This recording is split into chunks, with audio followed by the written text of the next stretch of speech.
2002년 워싱턴에서는 총격범이 무작위 살인을 하고 있었으며 누구도 감히 주유소나 식료품 매장을 못 가고 자녀를 학교에 보내지 못하는 패닉에 빠졌었습니다. 2002년 2월 16일 워싱턴주 타코마 21세의 키냐 니콜 쿡은 이모 이사와 함께 살고 있으며 그날 오후 퇴근하고 집에 돌아온 이사는 문이 살짝 열려 있는 것을 발견하고 문을 열자 조카 키냐 니콜이 얼굴에 총을 맞고 바닥에 누워 사망한 것을 발견했습니다. 경찰은 누군가 초인종을 누르자 확인을 위해 문을 열던 그는 정면에서 총을 맞고 그 자리에서 숨졌을 분석이 나왔습니다. 이 사건은 키냐에 대한 복수로 보였지만 추가 조사 결과 아무런 가치 있는 단서도 발견되지 않았고 시간이 지날수록 사건은 미스터리로 남았습니다. 그러나 나중에 이것이 우발적인 범죄가 아니라는 사실이 입증되었습니다. 3월 19일 애리조나주 투산 60세 제리 테일러는 지역 골프장 멀리 떨어진 곳에서 총탄을 맞고 현장에서 사망했습니다. 문제는 경찰이 아무런 단서도 목격자도 유력한 용의자를 찾을 수 없고 사건에 대한 단서도 없다는 점입니다. 8월 1일 루이지애나주 해몬드 51세 존 게이튼 신발 한 켤레를 사고 싶어 쇼핑몰에 들어갔습니다. 신발을 사서 나와보니 타이어 한쪽이 펑크가 나서 교체하고 있을 때 뒤에서 발자국 소리가 들렸습니다. 그가 돌아서기도 전에 상대방이 재빨리 그의 뒤로 달려와 그의 목에 총을 쐈습니다. 목을 부여잡은 채 땅바닥에 쓰러진 그는 죽은 척하며 누워 있었습니다. 누군가 주머니에서 지갑을 꺼내고 만족했는지 어둠 속으로 사라졌습니다. 존은 범인이 떠났다는 것을 확인하고 근처 주유소로 달려가 도움을 요청했습니다. 다행히 총알은 목 기관에는 손상을 주지 않았습니다. 현장에 출동한 경찰은 지갑을 꺼낸 것으로 보아 일반 강도로 판단했습니다. 9월 5일 오후 10시 30분 클린턴에서 55세 피자 가게 주인 폴 라루파는 가게 문을 닫고 점원과 이야기를 나누며 주차장으로 걸어갔습니다. 그는 컴퓨터 가방을 들고 한 손에는 문서 가방을 들고 있었는데 그 가방 안에는 미화 3,600달러의 현금과 장부가 들어 있었습니다. 주차장에는 차가 한 대밖에 없었고 그들이 가장 늦게 떠났습니다. 차에 탄 그는 컴퓨터 가방과 서류 가방을 뒷좌석에 던지고 안전벨트를 매려고 손을 뻗었습니다. 그 순간 그의 왼쪽 창문이 갑자기 터졌고 다음 순간 가슴에 통증을 느끼며 내려다보니 피가 뿜어져 나오는 것이 보였습니다. 그때 누군가가 차 뒷좌석을 열고 컴퓨터와 서류 가방을 가져가는 소리가 들렸습니다. 다행히 주변에 있던 점원이 병원으로 후송하여 폴은 목숨을 건졌습니다. 그러나 그들은 살인자가 누구인지 알아낼 수 없었습니다. 9월 14일 오후 10시 실버 스프링 메릴랜드에서 22세의 대학생 루핀더 오베로이는 가게 주인이 그에게 문과 창문을 잠그는 방법을 가르치고 있었습니다. 멀지 않은 주차장에서 약간의 폭발음이 들렸고 처음에는 누군가 폭죽을 터뜨리는 소리인 줄 알았지만 다음 순간 몸을 주체하지 못하고 땅에 무릎을 꿇었습니다. 나중에 알고 보니 총알이 폐를 관통해 숨을 쉴 수 없었지만 가게 주인이 발견하고 병원에서 응급처치를 받아 루핀더는 살아남았습니다. 범인은 총격을 가한 뒤 사라졌으나 이번 사건은 지난 사건과 똑같았으며 목격자도 용의자도 없는 완전 무작위 공격처럼 느껴졌습니다. 9월 15일 메릴랜드주 브랜디와인에서 무하마드 라시드는 밤에 가게 문을 닫고 있었는데 뒤에서 발소리가 들렸습니다. 그는 돌아서서 그 사람이 다가오는 것을 보았습니다. 한 사람은 손에 총을 들고 아무 말도 없이 복부에 총을 쏘았고 넘어진 뒤 지갑을 뺏어갔습니다. 무하마드의 가게도 주류 판매점인데 범행은 거의 밤늦게 일어났습니다. 그는 총에 맞은 뒤 길거리에 쓰러졌고 지나가던 사람들에게 발견돼 병원에서 목숨을 건졌습니다. 9월 21일 오전 0시 조지아주 애틀랜타 41세의 왈데마리암 씨는 주류 판매점 매장을 닫던 중 22구경 권총으로 머리에 총상을 3발을 맞고 그 자리에서 사망했습니다. 9월 22일 엘라베마주 몬트레이 카운티 19시간 후 또 다른 식당 주인인 클로딘 파커가 가슴에 총을 맞고 그 자리에서 사망했습니다. 매장 점원 켈리 애덤스가 심각한 부상을 입었습니다. 살인자는 가게의 현금과 재산을 약탈하고 달아났습니다. 그러나 이 사건은 결국 사건 해결의 열쇠가 되었습니다. 9월 23일 오후 6시 30분 루이지애나주 패튼 45세 홍인발린저 씨는 퇴근 후 주차장으로 가던 중 청년이 쏜 총에 머리를 맞고 그 자리에서 숨졌습니다. 범인은 그녀가 넘어진 후 지갑을 뺏었는데 현장에서 사건을 목격한 목격자 3명이 있었습니다. 3월부터 9월 말까지 발생한 8건의 사건은 처음에는 연관성이 없어 보였지만 종합적으로 보면 몇 가지 패턴을 발견할 수 있었습니다. 희생자들은 모두 중년들이었고 밤에 상점이 문을 닫는 시간에 대부분 사망했습니다. 살인자의 살인 방법은 먼저 총을 쏘고 물건을 빼앗는 기습 공격이었습니다. 그러나 범죄 양상을 보면 살인범의 행위는 반복적으로 범죄를 저지르면서 더욱 대담해지고 잔인해졌음을 알 수 있습니다. 범행 장소가 분산돼 당시 경찰이 이들을 전혀 연결할 수 없었지만 돌이켜보면 연쇄적인 사건으로 볼 수 있습니다. 범죄 현장의 대부분은 고속도로 교차로 근처에 있습니다. 식당이 보통 늦게 문을 닫으며 슈퍼마켓에 비해 손님이 많지 않고 살상하기가 더 쉽다는 것입니다. 반년 동안 흩어져 있던 총격 사건이 발생하고 나서 더 큰 공포가 시작되었습니다. 10월 2일 오후 메릴랜드주 아스펜산, 미국에는 여러 도시에 지점을 두고 있는 마이클스라는 체인점이 있는데 그 매장에서는 수공예품에 사용할 수 있는 품목과 장식 완제품을 판매하고 있습니다. 그날 오후 5시 30분 갑자기 총알이 가게 유리창을 뚫고 외부에서 들어와 창가 계산대에 있던 엔체프먼을 아슬아슬하게 비껴갔습니다. 하지만 다친 사람도 없었기 때문에 모두들 누군가 장난을 치는 게 아닐까 생각하고 별로 관심을 두지 않았습니다. 그러나 1시간 뒤인 15분 거리에 있는 슈퍼마켓 주차장에서 제임스 마틴 씨가 차에 물건을 옮기다가 총에 맞아 그 자리에서 숨졌습니다. 거의 한 달 동안 계속된 총격 사건으로 경찰은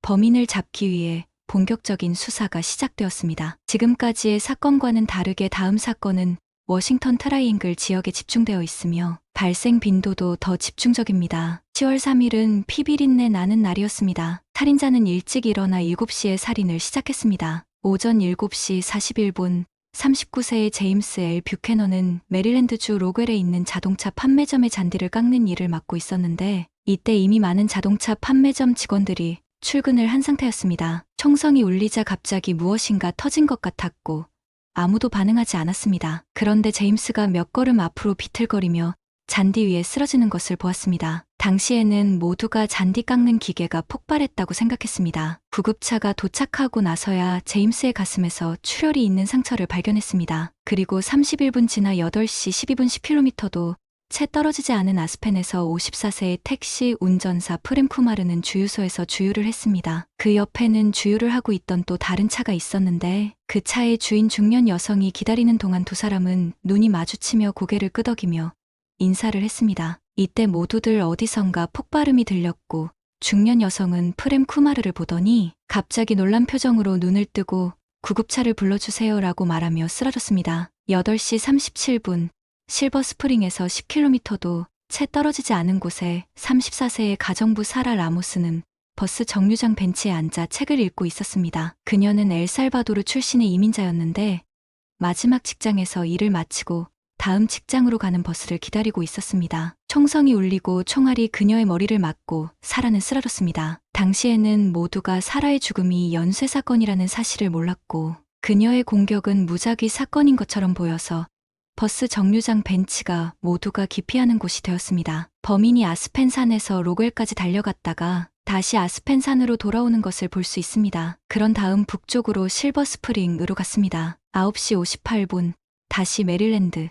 이번에는 켄싱턴 노울스 스트리트 주유소에서 25세의 로리앤 루이스 리베라는 진공청소기로 차를 청소하다가 총에 맞았습니다. 그녀는 그날 사망한 네 번째 희생자가 되었습니다. 지도를 보면 범인이 메릴랜드 185번 도로를 따라 이동한 것을 알 수 있습니다. 이 도로는 DC와 켄싱턴 미취튼시를 연결하는 중요한 도로입니다. 코네티컷 애비뉴라고도 알려져 있으며 한쪽 끝은 아스펜 힐스로 연결되고 다른 쪽 끝은 DC 북쪽으로 연결됩니다. 살인자는 로리 앤을 죽인 후 다시 이 길을 따라 남쪽으로 향하고 DC로 들어갔습니다. 거의 12시간 후인 오후 9시 20분 72세의 파스칼 샤를로가 조지아 스트리트 북서쪽 모퉁이에서 총에 맞아 사망했습니다. 주목할 점은 10월 2일부터 3일까지 이틀 동안 피해자가 모두 사망했다는 점인데 피해자는 남녀노소, 백인과 흑인, 히스패닉과 무슬림이었다는 점을 감안하면 살인자가 사람들을 무작위로 무차별적으로 살해하고 있다는 사실을 대중들에게 알려지게 됩니다. 사람들은 자신이 무작위로 선택되어 죽게 될지 모른다는 두려움이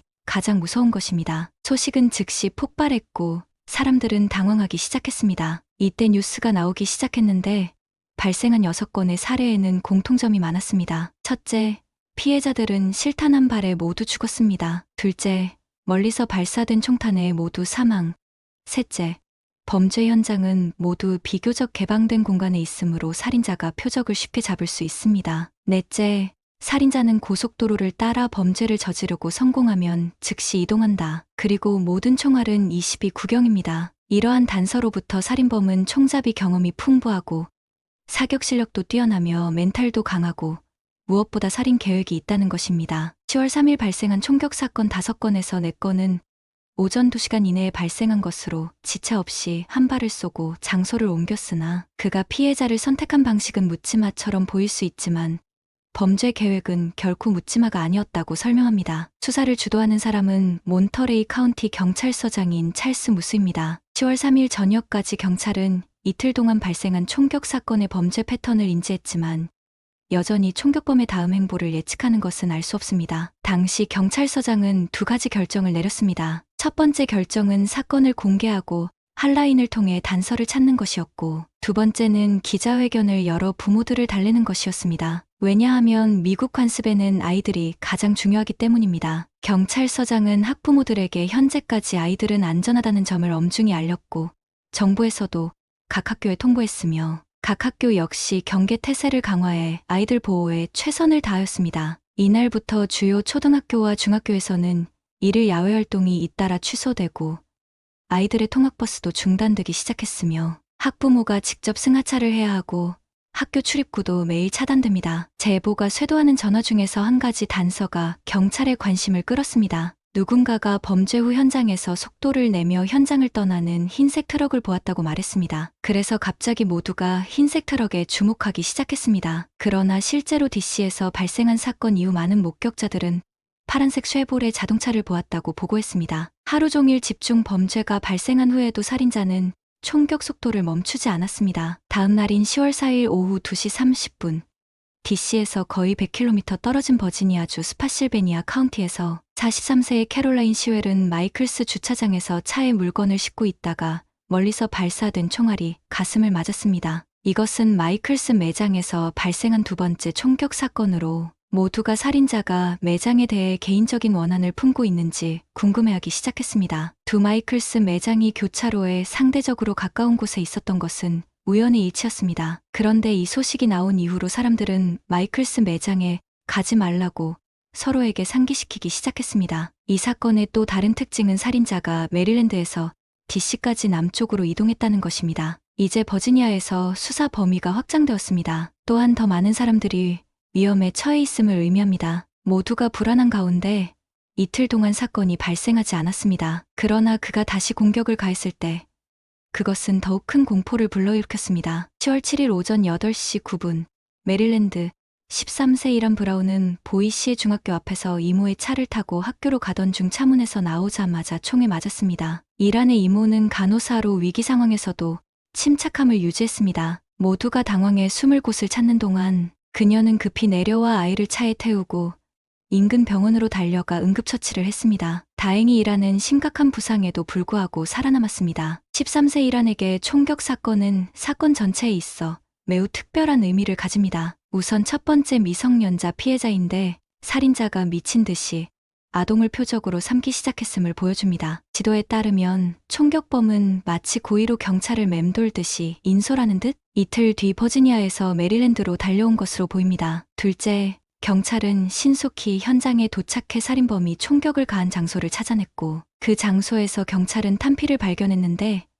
이란을 강타한 총알임이 판명됐습니다. 아울러 경찰은 범인이 고의로 두고 간 타로카드도 발견했습니다. 타로카드는 죽음의 카드이며 죽음의 그림이 그려져 있었습니다. 카드 뒷면에 살인자는 유난히 깔끔한 손글씨로 몇 줄을 썼습니다. 경찰 선생님을 위한 것입니다. 코드나를 신이라고 부르세요. 이 정보를 언론에 공개하지 마십시오. 경찰은 이 타로카드를 보고 경악했는데 이는 범인이 경찰과 소통을 시도하고 있다는 의미로 소통이 시작된다는 것은 더 많은 단서가 드러날 가능성이 높다는 뜻입니다. 타로 카드를 읽은 FBI 분석가는 편지를 쓴 사람이 경찰씨라고 말했습니다. 이는 그가 무의식적으로 경찰에 대해 어느 정도 존경심을 가지고 있음을 보여주기 때문에 그의 말투는 조롱했지만 무의식적으로 사용했습니다. 그는 미디어 대신 언론이라는 단어를 사용해 편지를 쓴 사람이 신세대 청년이 아니라는 점을 지적했습니다. 당시 경찰은 실제로 살인범의 요청에 따라 정보를 차단할 계획을 세웠는데 그날 밤이 지나자마자 일부 언론이 소식을 먼저 전했습니다. 또 다른 날인 10월 9일 오후 8시 18분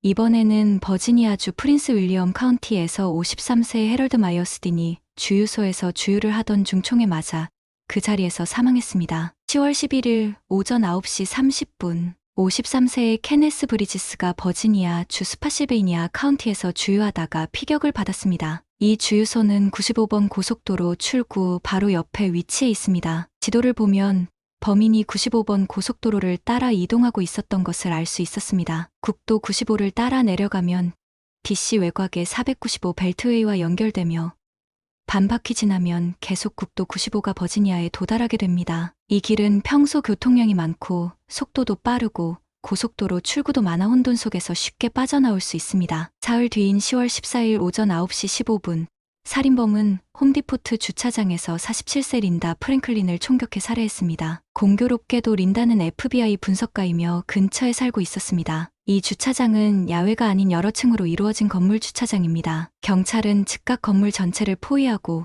모든 출구를 봉쇄했습니다. 그러나 포위망에서 교활한 살인자는 여전히 경찰의 봉쇄를 피했습니다. 범인이 5일을 기다렸다가 다시 범행을 저지른 것은 10월 19일 오후 8시 37세의 제프리 호퍼 씨는 식사를 마치고 식당을 나와 아내의 손을 잡고 주차장으로 걸어갔습니다. 그 순간 멀리서 날아오는 총알이 그의 복부를 강타했습니다. 적시에 구조된 덕분에 제프리는 자신의 생명을 구했고 살인범의 총상에서 마지막 생존자이기도 했습니다. 총격 사건은 DC에서 140km 떨어진 버지니아주 애쉬랜드에서 발생했습니다. 즉, 모두가 살인자의 다음 범죄 대상은 DC 근처여야 하고 버지니아는 상대적으로 안전해야 한다고 생각했을 때 그는 돌아서서 다시 남쪽 버지니아로 돌아갔습니다. 경찰견과 수색을 하여 살인범의 총격 지점을 발견했으며 총알 탄피 외에 나무에 못 박힌 4쪽짜리 편지도 발견했습니다. 편지는 핑크색 종이 4장의 손으로 쓴 뒤 플라스틱 지퍼백에 담겨 있었습니다. 편지를 받은 찰스 무스몬트레이 카운티 경찰서장은 기자회견을 열었습니다. 회견장에서 편지를 받았다고 말하고 경찰이 총잡이에게 답장을 달라고 요청했다고 말했습니다. 이후 편지 내용이 공개됐는데 총격범은 경찰에 연락하려고 했으나 5통의 전화를 했는데 모두 농담으로 일축했다고 말했습니다. 당신들이 그것을 너무 심각하게 받아들였기 때문에 우리가 얼마나 진지한지 증명하기 위해 5명을 더 죽여야 했습니다. 그리고 살인자는 정부에 미화 $10,000를 계좌에 입금하고 계좌의 ATM 인출을 무제한으로 열어달라고 요청했습니다. 살인자는 자신의 요구사항이 충족되지 않으면 계속해서 살인을 하겠다고 위협했습니다. 편지 끝에 살인자는 이렇게 덧붙였습니다. 추신 여러분의 자녀는 언제 어디서나 안전하지 않습니다. 이 사건은 거의 전환점이라고 할 수 있고 추후 재판에서도 매우 중요한 역할을 했습니다. 현장에서 편지와 총알 탄피 외에 사탕 포장지도 발견했는데 사탕 포장지에서는 사람의 DNA가 발견됐습니다. 경찰은 조사 과정에서 편지가 담긴 비닐봉지가 실제로 멀지 않은 편의점에서 구입한 사실도 확인했습니다. 편의점 카메라에는 사건 직전 무장괴한 한 명이 걸어 들어오는 장면이 포착됐습니다. 살인범의 은행 계좌의 소유자는 질 림파렐입니다. 경찰은 이 단서를 추적하여 질이 실제 인물이라는 것을 발견했습니다. 하지만 그녀는 동부에 있는 것이 아니라 애리조나에 있었습니다. 그녀의 지갑은 3월 25일에 도난당했습니다. 질은 애리조나주 투산에서 다른 도시로 이동하는 버스 운전사입니다. 살인범이 경찰서에 여러 통의 전화가 무시됐지만 경찰은 다시 방문해 통화 기록을 분석했습니다. 통화에서는 상대방이 외국 사투리가 강한 것을 발견했는데 경찰이 진지하게 받아주지 않아서 조금 답답한 듯 몬테그레인을 조사해보라고 말했습니다. 경찰은 메리랜드주 몬터그레이에서 실제로 여러 건의 총격 사건이 발생한 것을 확인했습니다. 이때 경찰은 자신이 신부라고 주장하는 또 다른 전화를 받았습니다. 신부는 지난 19일 총격 사건이 발생하기 전 엘라베마주 몬터레이에서 사람을 살해했다는 범행을 자백해야 한다는 의문의 전화를 받았다고 말했습니다. 경찰은 재빠르게 다시 확인을 해보니 지난 9월 엘라베마주 몬터레이 카운티의 레스토랑에서 발생한 강도 사건을 언급한 전화가 실제로 있었다는 사실을 알고 깜짝 놀랐습니다. 9월 22일 가게 문을 닫던 여성 2명이 갑자기 공격을 받아 한 명이 사망하고 한 명이 부상을 입었다는 사실을 알게 된 것입니다. 사건 당시 경찰이 곧바로 살인마를 바짝 추격했었습니다. 그러나 결국 살인범을 잡지 못하고 그를 놓쳤습니다. 그러나 추격 중에 살인자가 떨어뜨린 잡지를 발견했으며 지문을 확보했습니다. 경찰이 집중 수사를 벌이는 가운데 살인범도 계속 사건을 저지르고 있었습니다. 10월 22일 오전 5시 56분 다시 메릴랜드주 아스펜 힐스에서 35세의 콜레드 존슨이 길가에서 버스를 기다리다가 총에 맞았습니다. 이곳은 워싱턴 광역 지역에서 처음으로 총격 사건이 발생한 곳입니다. 10월 23일 워싱턴 트라이앵글 지역에서 발생한 연쇄 총격 사건에 큰 돌파구가 생겼습니다. 잡지에서 발견된 지문을 토대로 경찰은 그 지문의 주인인 존 리 말보라는 17세 소년을 찾아냈습니다. 리 말보가 이전에 워싱턴주 타코마에 살았다는 것을 알게 되었습니다. 이곳은 2월에 첫 번째 총격 사건이 발생한 곳이 바로 이곳입니다. 그런데 경찰은 리 말보의 이웃들이 연초 누군가가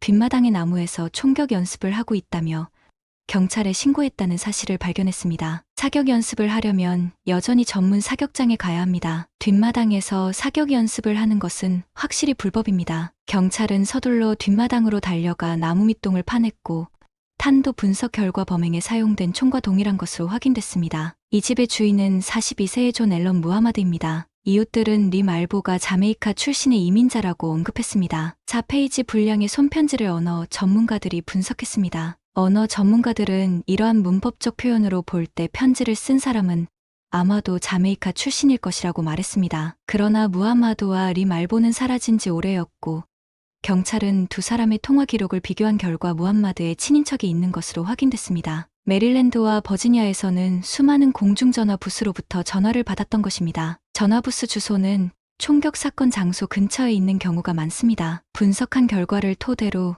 그들 중에 한 사람이 받은 전화를 추적했고 실제로 공중전화 부스에서 두 사람을 붙잡았습니다. 두 사람은 흰색 트럭을 몰고 이상한 외국 사투리로 대화를 나눴으나 나중에 알고 보니 이는 실수였습니다. 경찰은 잘못된 사람을 체포했습니다. 경찰은 무함마드와 리 말보를 단 몇 분 차이로 늦었다는 사실을 알게 되었습니다. 경찰은 실수를 큰 부끄러움으로 여겼지만 이날 귀중한 단서를 입수했습니다. 무하마드의 친구가 경찰에게 자신의 중고차를 무하마드가 샀다고 말했습니다. 그 차는 흰색 트럭이 아니라 파란색 쉐보레였습니다. 그는 자동차의 특성을 제공했을 뿐만 아니라 번호판 번호까지 제공했습니다. 10월 24일 늦은 밤 찰스 무스 경찰서장은 무하마드와 리 말보의 신원과 번호판을 공식 발표했습니다. 1시간도 채 지나지 않은 오전 12시 54분쯤 경찰에 신고가 접수됐습니다. 어느 오토바이 운전자가 경찰서장의 라디오를 듣고 길가에 주차된 파란색 쉐보레 차량을 발견했습니다. 워싱턴에서 약 70km 떨어져 있었습니다. 경찰은 경솔하게 행동하지 말고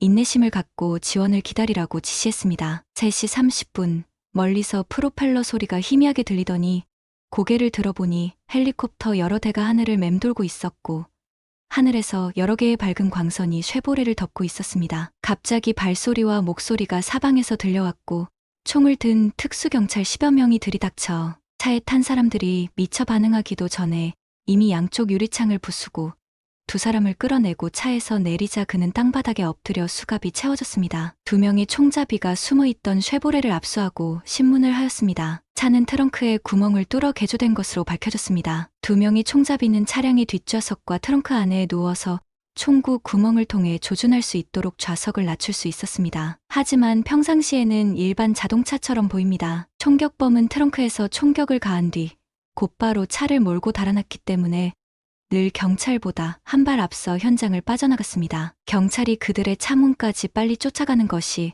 어려울 것이라는 사실이 입증되었습니다. 두 사람은 흰색 픽업 트럭과는 전혀 상관없는 파란색 쉐보레를 처음부터 끝까지 몰았습니다. 그래서 경찰은 처음에는 그 정보로 오랫동안 오해를 받았습니다. 이후 경찰은 해당 차량이 실제로 사건 현장 인근의 장애물을 여러 차례 통과한 사실을 발견했고 경찰은 흰색 픽업 트럭에만 집중했기 때문에 매번 쉽게 풀려났습니다. 총격범 2명이 검거된 뒤 그들 가운데 미성년자가 있다는 사실에 모두가 놀랐습니다. 더욱 놀라운 점은 17세 리 말보가 처음에는 모든 총격 사건이 자신의 소행이라고 주장하며 모든 책임을 스스로 지었다는 점입니다. 추가 조사 결과 리 말보는 실제로 자메이카 출신의 불법 이민자였으며 미국의 합법적인 거주 자격도 갖고 있지 않은 것으로 밝혀졌습니다. 지난 2월 16일부터 시작된 총격 사건에서 4명이 숨지고 4명이 부상하고 워싱턴 연쇄 총격 사건으로 10명이 숨지고 3명이 부상했습니다. 체포된 무하마드는 변호인을 구해달라는 면바디 외에는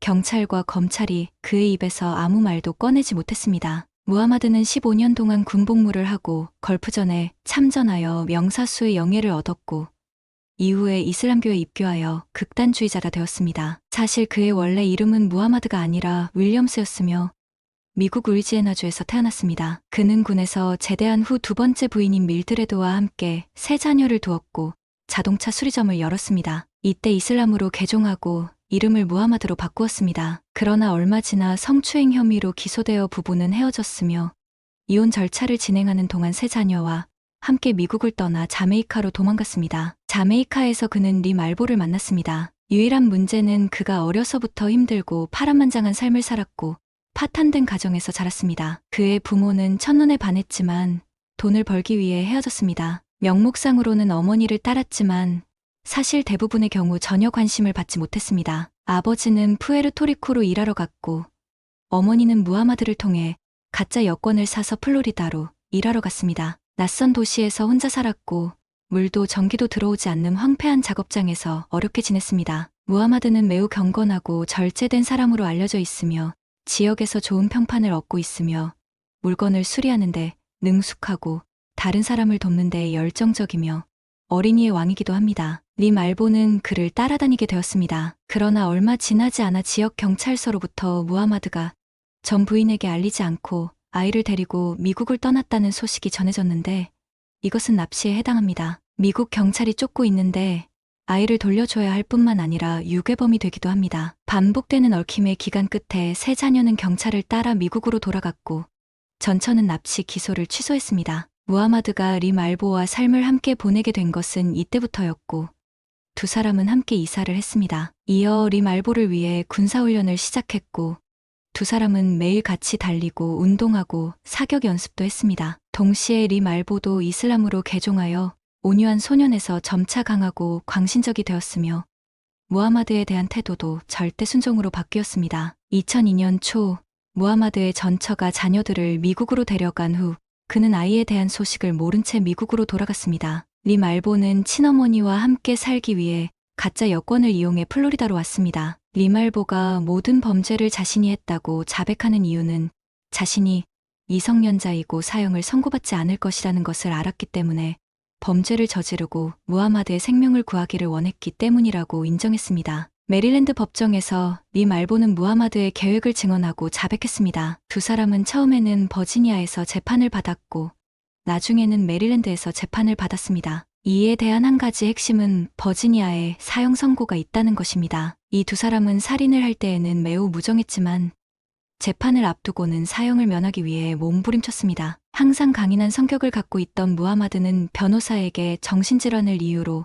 자신을 변호해달라고 요청하기도 했습니다. 이번 사건의 최종 재판 결과는 사형을 선고받았고 리 말보는 미성년자라는 이유로 7차례 종신형을 선고받았습니다. 2003년 11월 17일 무하마드는 버지니아와 메릴랜드에서 사형을 선고받고 2009년 처형됐으며 말보는 종신형을 살고 있습니다. 피해자분들의 명복을 빌며 좋은 곳에서 평안하시길 기원합니다.